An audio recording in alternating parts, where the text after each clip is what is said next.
And a very happy Tuesday to you at 12:06 in the West. It's the John Phillips Show.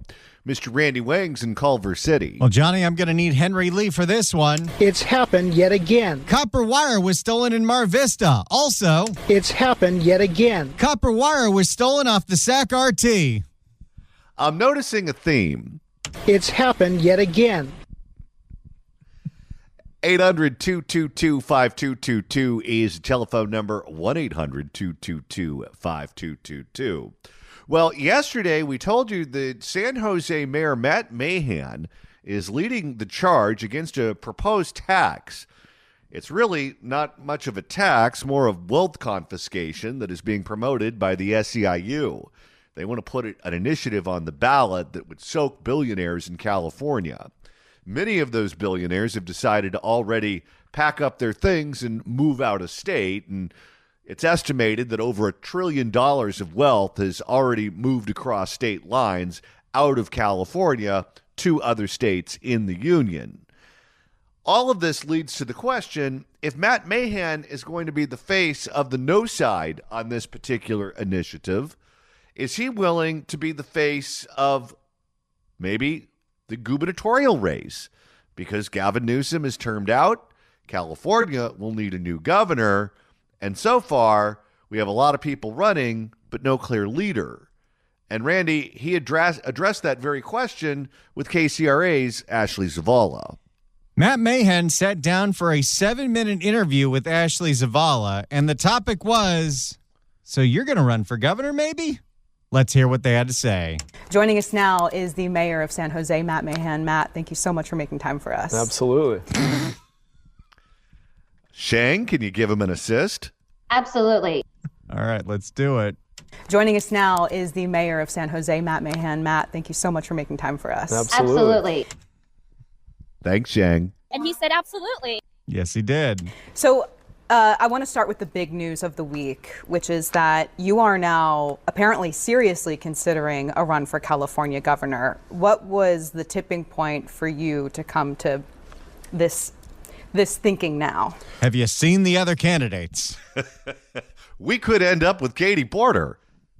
I don't think so. Get out of my shop. She hasn't been the front runner in about 6 months. No, but she's omnipresent. Well, actually, I am going to take a hard look at it and come to a decision over the next couple of weeks here. I've been trying my best to just focus on delivering for the residents of San Jose, but I'm increasingly worried about the direction the state's going in, and I realize that I can't do my job as mayor and deliver a safer, cleaner, more affordable city if Sacramento isn't implementing policies that work. I've been in dialogue with many. That's a good line, by the way. It's a very good line. This guy has a great record in San Jose, a record that he could certainly run on statewide, a record that we haven't seen from any big city mayor in California for a very long time.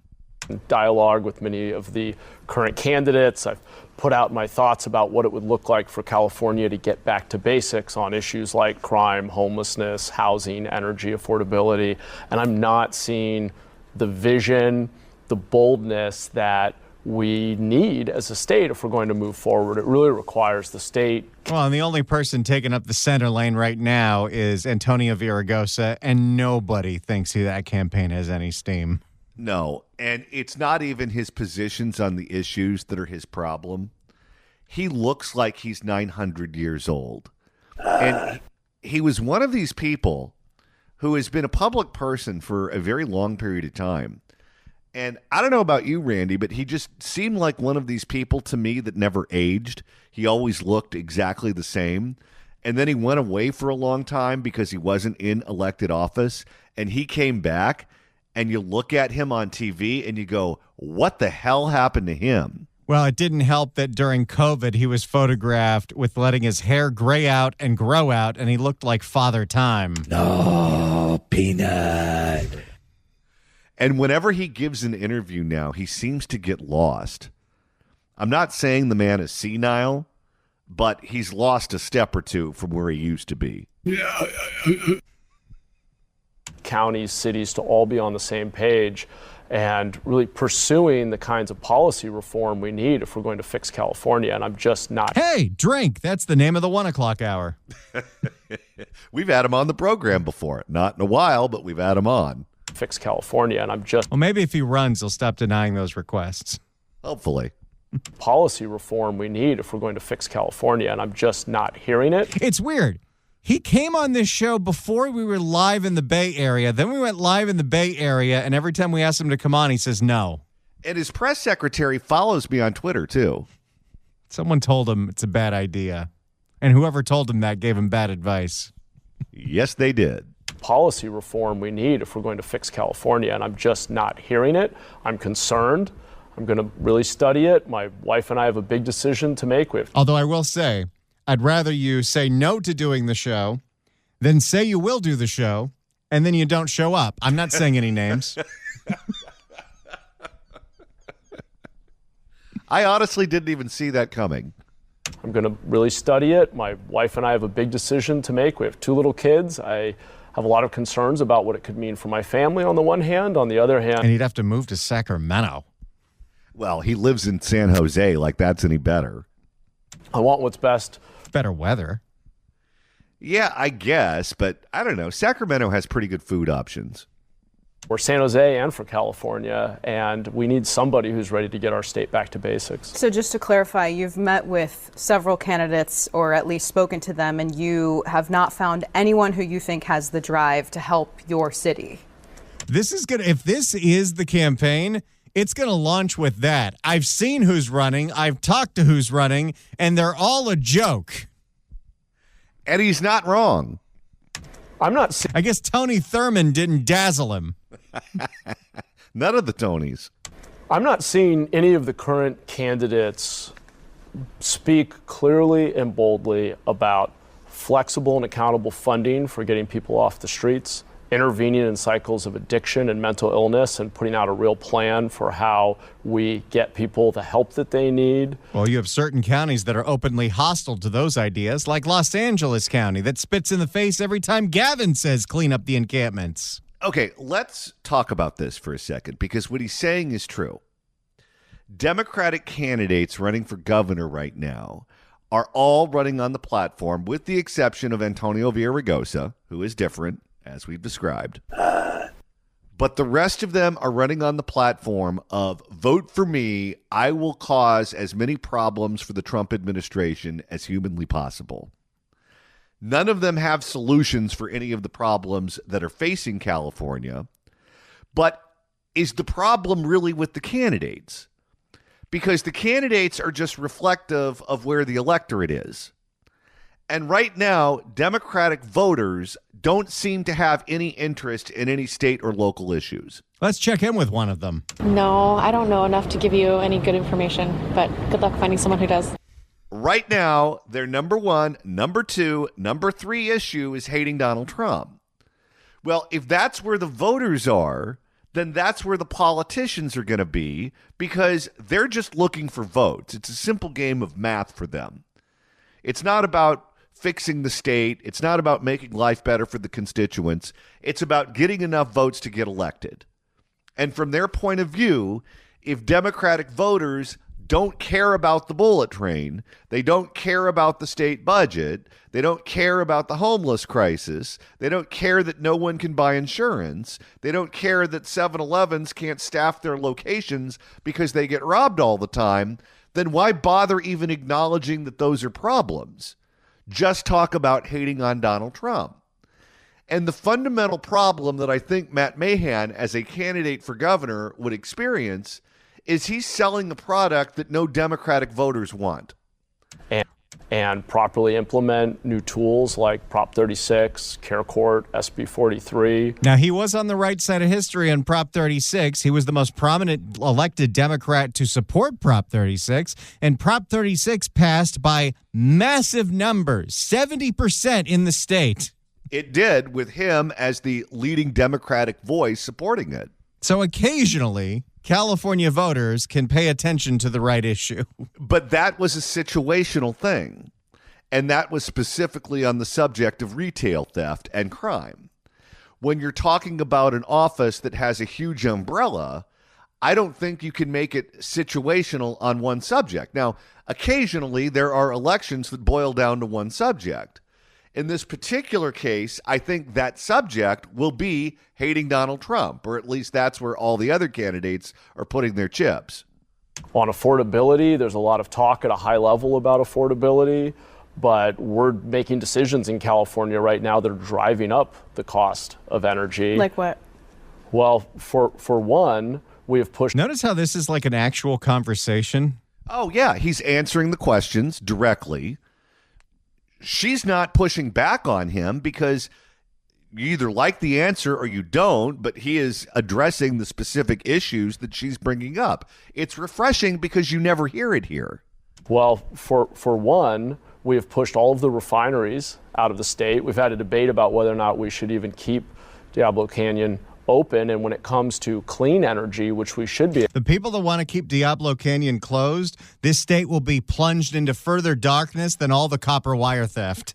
And if that happens, what will almost certainly follow it is that the AI companies will all move out lock, stock, and barrel because they require a ton of energy. Diablo Canyon open. And when it comes to clean energy, which we should be expanding, we're leaving a lot of tools on the table because apparently they don't benefit any of the current interests in Sacramento. For example, this is a thinly veiled attack. I'm sure he has other examples, but this is at PG&E and SoCal Edison, making it so rooftop solar people get screwed over with contracts that they had for 20 years. And these energy companies in California wonder why everyone hates them. Well, they're monopolies. It doesn't matter if you hate them. You can't say, I want someone else than SoCal Edison. You'd have to move. For example, the governor vetoed a bill that would have studied virtual power plants that use technology to better balance supply and demand. I wonder if PG&E told him to veto that. Probably. We could be innovating by incentivizing EV owners to charge in the middle of the day, plug their vehicles back into the grid at night, and actually charge the grid, use them as a giant store of batteries to offset all that evening demand when there isn't solar and wind availability. So I think we could be bolder. I think we could be more innovative. Okay, he's too smart for this job. I'm telling you, if this guy were to get elected, your life in California would improve almost overnight. Because, as I've said before, the problems that we face as a state are not due to Mother Nature. It's not like we got hit by a hurricane and it destroyed all our infrastructure and we're sitting in the dark. Our problems are man-made, which is unfortunate because our own stupidity led to these problems. However, the good part is if the problems are made by man, the problems can be fixed by man. You just have to elect the right people. The problem is we're relying on the same electorate that voted over and over and over again to drive the state into a mountain to fix it. That's the issue. Californians have been saying very clearly, I hear this every day in San Jose. Hey, that rhymed. He is a mayor. Californians have been saying very clearly, I hear this every day in San Jose. They want a government that works, that focuses on their needs, what they see when they step out of their front door every day. Is my city safe? Is it clean? Is it affordable? Do my kids have economic? Okay, well, San Jose is clean and safe. It is not affordable. Imagine if we ended up with a November election with a race between him and Steve Hilton, where you would actually have a debate on the issues facing California, and you would have two people up there making their arguments. How refreshing would that be, as opposed to what we have had, which is a lopsided contest with the outcome being predetermined, which is what we had with Adam Schiff and Steve Garvey, which is what we had with Gavin Newsom and both of the Republicans that he faced when he ran for governor. This would be a totally different election from what we're used to. You can't blame Gavin for the fact that John Cox bought a bear. No, but he didn't have the bear the first time around. He had it the second time around. Do my kids have economic opportunity? And we're driving that agenda in San Jose. We're showing measurable results. We've been one of the fastest cities in the state to reduce homelessness. All of our survey data shows that we're going in the right direction on cleanliness and city services. We've become the safest big city in the country once again because we're being pragmatic about intervening in cycles of repeat offense and holding people accountable. Now, I got to say something here. San Jose has a pretty good record on this, but the website that he keeps referencing that said that San Jose is the safest big city in America, that's great, but that same website said LA's number 2. Okay, so we know that that's BS. I'm sure you can look at it, and yes, San Jose's doing great, but that specific website and the way that they tracked crime trends claimed that LA was the second or third safest big city, and that is nowhere near true. I demand a recount. We've become the safest big city in the country once again because we're being pragmatic about intervening in. I mean, I do have a blotter story about the San Jose Mall and the Macy's getting robbed, but still safer than other. It's definitely safer than Oakland. Intervening in cycles of repeat offense and holding people accountable. We're working closely with our DA and judges. It's working, but the next phase of progress requires a state government that's going to be beholden to the people, not the special interests. That's going to drive bold policy change. So when do you So we got a lot more of this interview as Matt Mahan is deciding should he step into this race and run for governor because everybody else is pathetic. 800-222-5222 is the telephone number. 1-800-222-5222. Let's go to G in Glendale. G, hello. Mr. Phillips, how you doing out there? I don't know too much. I thought you were going to take it to the hour after the half, so I got more time. So let me get this out. I wanted to talk to you about the sheriff next door. We got to put that on hold in Venezuela because of breaking news. I was going to call in the other day and mention, I was going to say Scott, but Mr. Spencer Pratt, but Randy beat me to the punch. But one of the other outlets just announced that your girl, my enemy, Gloria Molina, is going to run for lieutenant governor. Not Gloria Molina. She's dead. I'm sorry, Gloria. Thanks, Mr. Randy. Gloria, damn, I forgot her last name. Romero. You guys, Allred's not running Romero, either. yeah. Huh? Gloria Allred's not running either. It's Breaking Romero. news. No, Gloria Molina has risen from the grave and is running for lieutenant governor. Gloria Allred actually was on the radio station. I don't know if you guys are the other day. Listen, as far as Mr. Caruso, I'm not trying to bash him, even though he's my enemy. But a few years ago, I didn't think about looking at the video. I haven't done it yet. I don't have my computer, but you might want to check it out. I'm sure you might have seen the video. I heard the audio. I was homeless at the time, but he was being interviewed. I don't know if by your girl Ashley Zavala or somebody more liberal. And same thing. Why should voters vote for you? You're an you're ex-Republican. I don't know if they said you're an older gentleman, billionaire, and you're a white gentleman. You go, whoa, whoa, whoa, whoa, whoa. Say what? I'm not white. You're not white. No, I'm Latin. I'm Italian. I'm Latin. So that just goes, I guess, more ammunition for you about being disingenuous and stuff. I got more stuff, but I know you're coming on the half. I'll see you guys. Talk to you guys later. Bye. Be safe. All right. Thank you for the call. Boy, if Gloria Molina ran for lieutenant governor, that would be something. 800-222-5222 is the telephone number. 1-800-222-5222. If you'd like to email the show, you can do so at johnnydon'tlikeshow@gmail.com. That's johnnydon'tlikeshow@gmail.com. And Randy, coming up at the end of the week, we're going to be in the San Fernando Valley. Today is Tuesday, so we just got to get through. Tuesday, Wednesday, and Thursday. And then we can get to Friday. And Friday is going to be a live remote of the John Phillips Show, a live broadcast at the Pineapple Hill Saloon and Grill this Friday from noon to 3 in Sherman Oaks.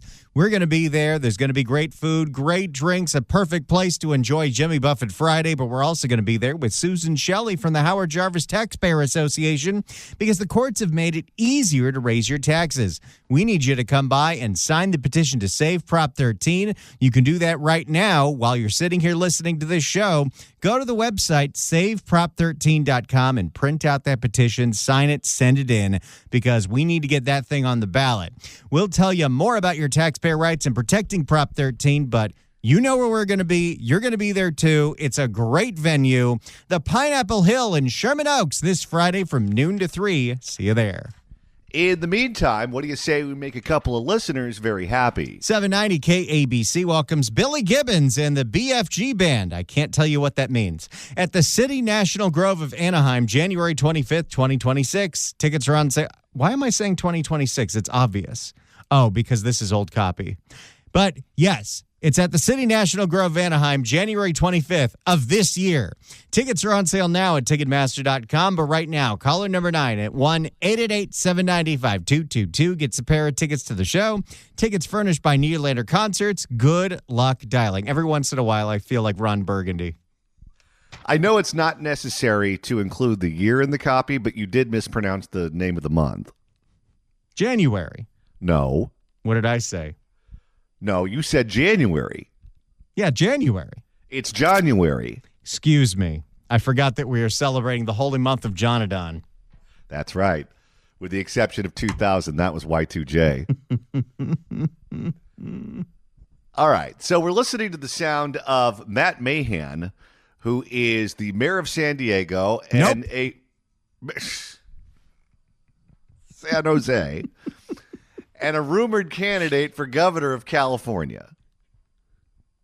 Let's continue this interview with Matt Mahan and KCRA 3's Ashley Zavala. So when do you plan on making a decision?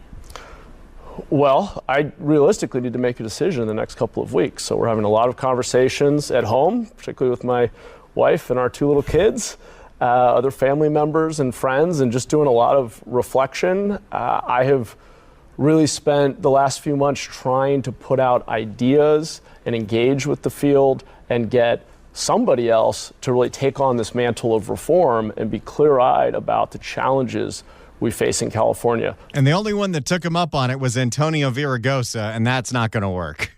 Can you imagine what that conversation with his family must be like? Okay, kids, Daddy's thinking about running for governor of California. And if that happens, we may end up with a situation where Katie Porter does a bonsai drop right on his sternum on live television. Paul!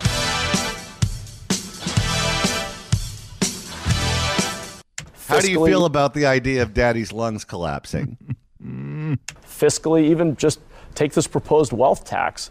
Where is everybody on that? That's a really good point. Gavin has come out against the wealth tax. Obviously, Matt Mahan has come out very strongly, the loudest voice in the room right now against the wealth tax. But the vast majority of the Democrat candidates that are running for governor haven't commented on it. No, and when they're asked directly about it, what they do is they take a pass.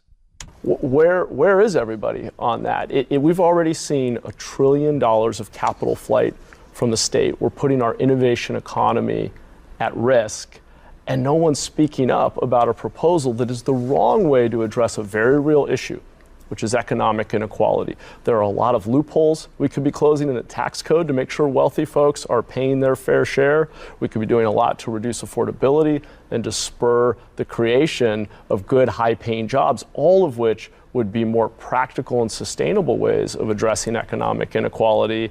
And yet we go after the shiny object. Let's pass a wealth tax. Well, guess what? The wealth is now fleeing the state and going to other places that are friendlier to investment. So I'm not seeing the clarity, the vision, the leadership the state needs, which is causing me to reconsider this decision.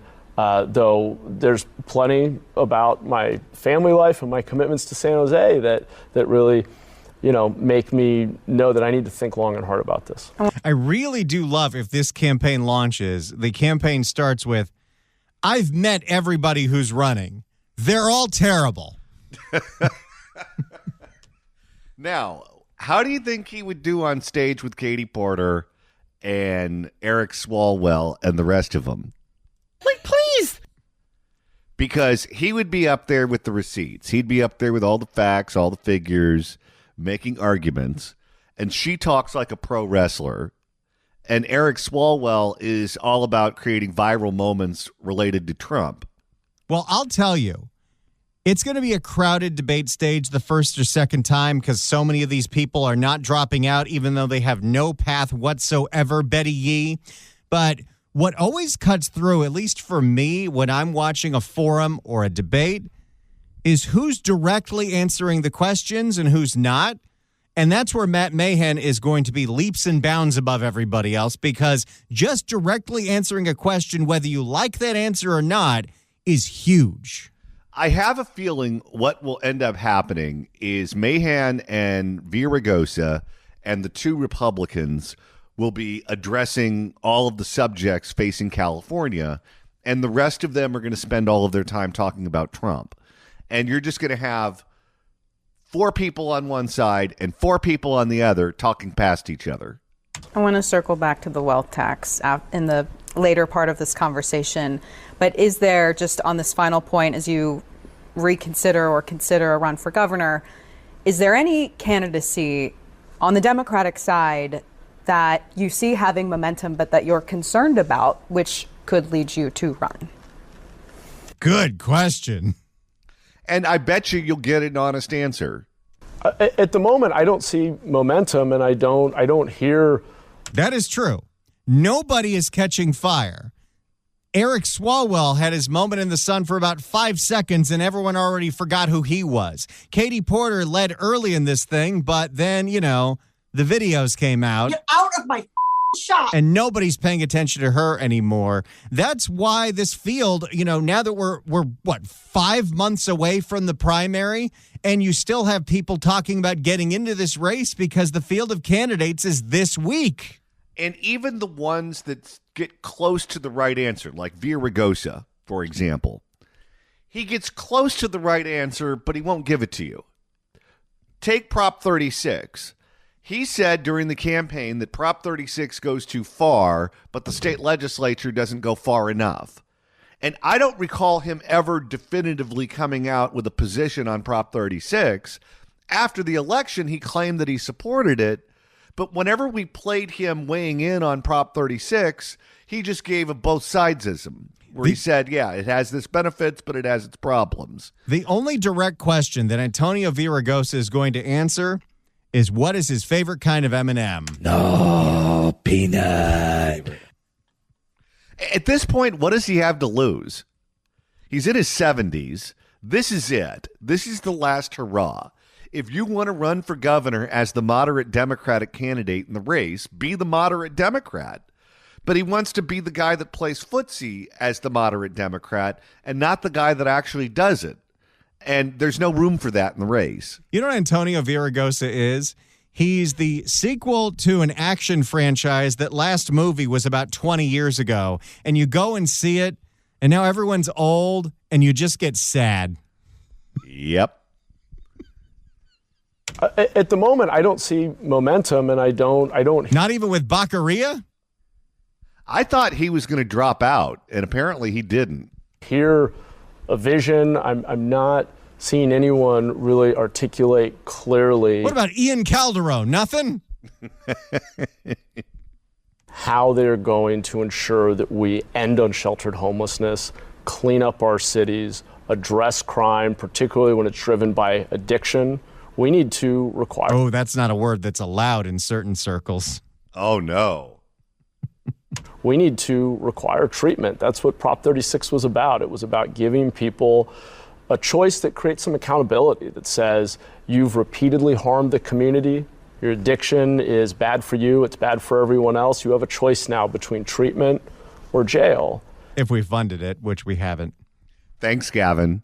It works. We know it works. Sandy. That would be a fun part of the debate, because the one person who will outspokenly say she doesn't like Prop 36 happens to be KT Porter. What do you think her addiction is? We're just going to move on. We're not even going to address that. It works. We know it works. San Diego's doing it right now, and it's working. Okay. I know you don't want to go after your fellow mayors. San Diego's a mess. San Diego is a complete basket case. And one of the things that sounded like a good idea when it first got implemented, that started in San Diego, was these safe camping sites. And San Jose tried to replicate one. It closed within a week.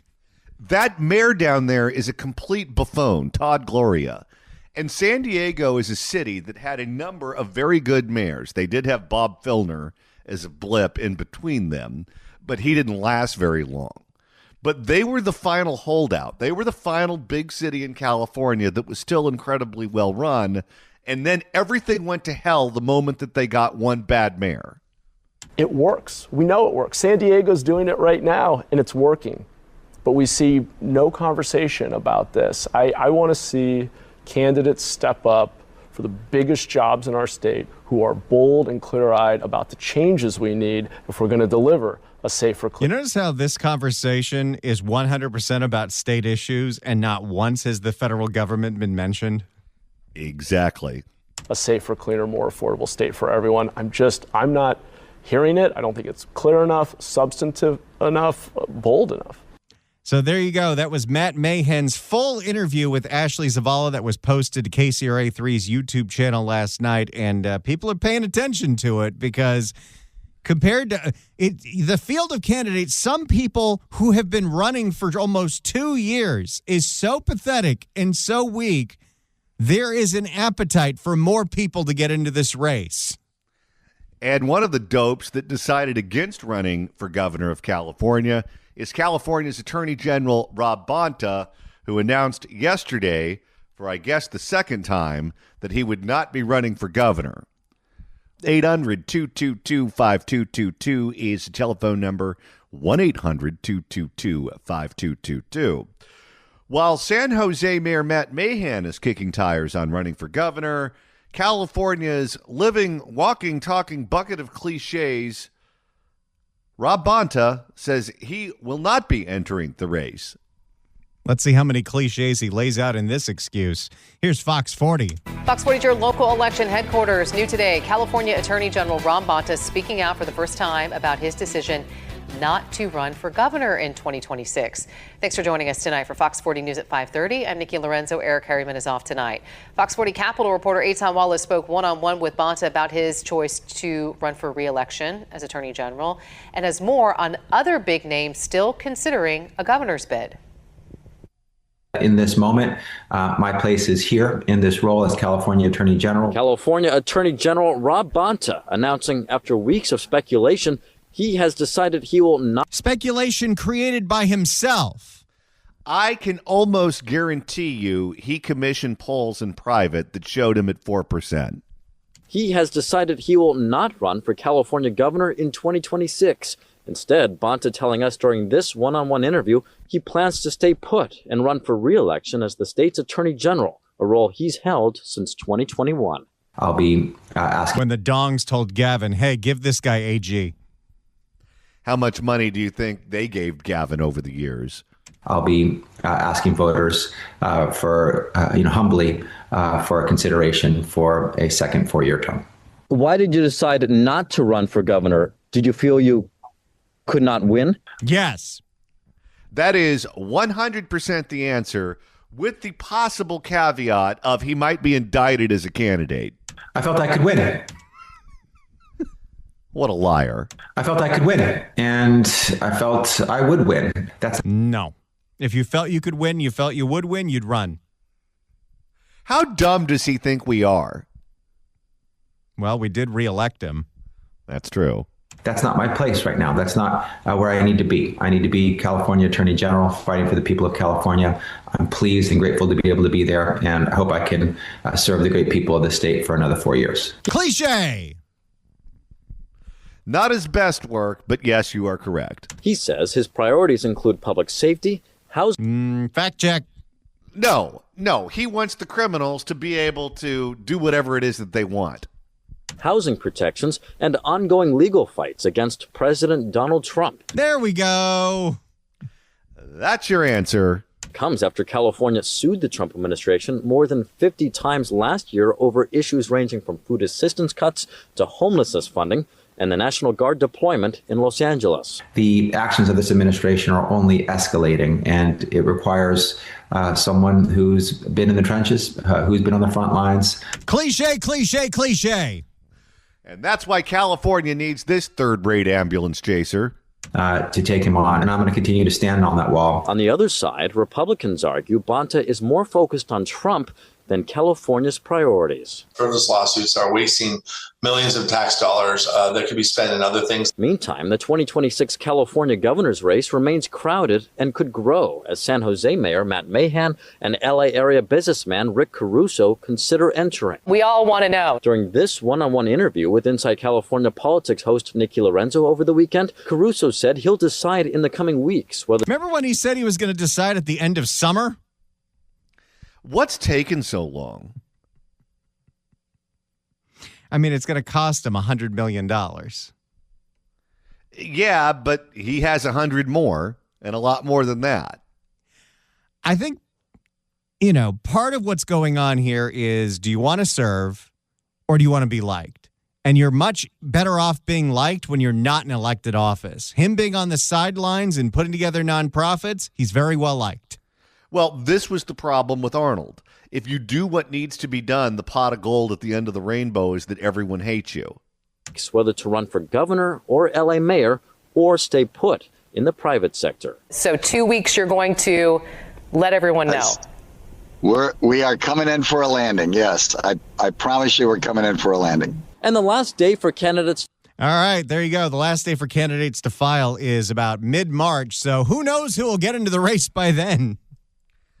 If Matt Mahan enters the race, you have someone who is authentically running for governor, taking the right positions on issues. If Rick Caruso is going to try to inauthentically present himself as someone who is a Trump hater, who would then take the correct positions on issues as a secondary level, at a secondary level of importance, why would anyone vote for him?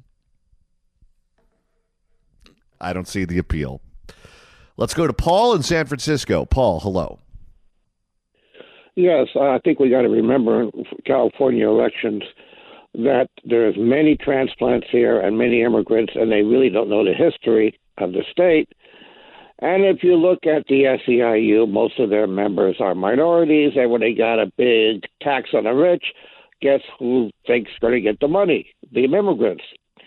And it just follow the money and follow the history of the state. Well, you listen to the billionaires who are moving out, and they have zero confidence in the California electorate.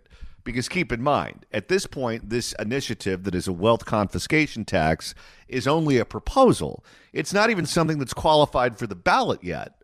So from the point of view of the billionaires, they think that they will be able to collect the signatures, and they think if it makes the ballot, there's a reasonable enough chance it's going to pass that they need to hightail it out of here now. That is a vote of no confidence in the California electorate.